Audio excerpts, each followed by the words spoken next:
Our fire suppression system has two panels that feed into the whole suppression system. So this first one is the main panel that all of the water comes into, and then the second one is the drain.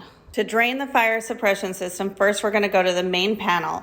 And the first thing that we want to do is look at the gauge and put a little tiny mark on it where our gauge normally sits at. This will be important when you turn it back on. Next, when you look at the panel, you'll notice that there's two on-off switches. There's one on top and one on the bottom.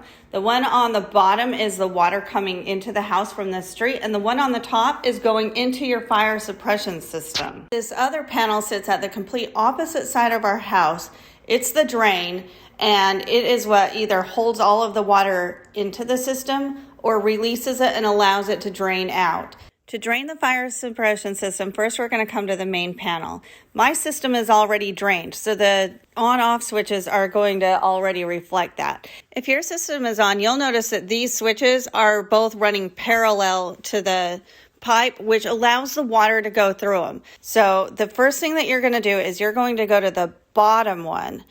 And at the bottom one, you're going to switch it so that it now runs perpendicular to the pipe. This will stop the water flow from coming from the street into your sprinkler system. Next, you're going to go to your drain, which the handle should sit perpendicular to the pipe, and you're going to turn it so that it is parallel. This will drain the water out. So you opened the pipe, and now all of the water is going to flow out.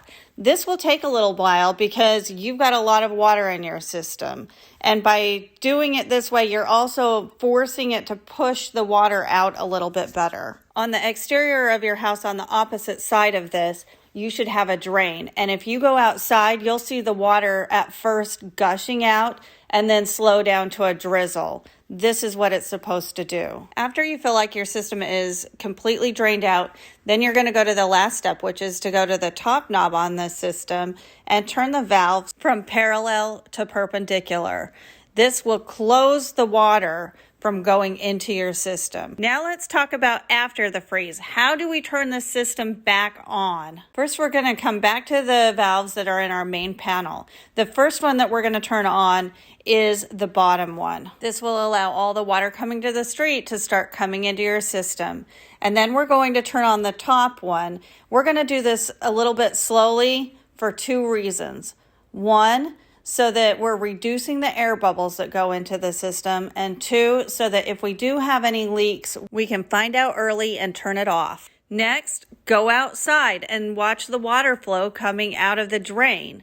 Is it just drizzling or is it flowing? Once it's flowing, then you can do the last step. For the last step, we're going to the drain valve and we're going to close it slowly. We want to make sure that we're letting out as many bubbles as possible. After this, you're going to watch your gauge and make sure that it repressurizes back to the spot where you marked your little dot. I am not licensed to handle fire suppression systems. If you have any problems with this, call someone who is. I am simply telling you how we do our system here at home. And if you want to, you can support my small business by buying a mailbox flag or anything else in my shop. Thanks for watching.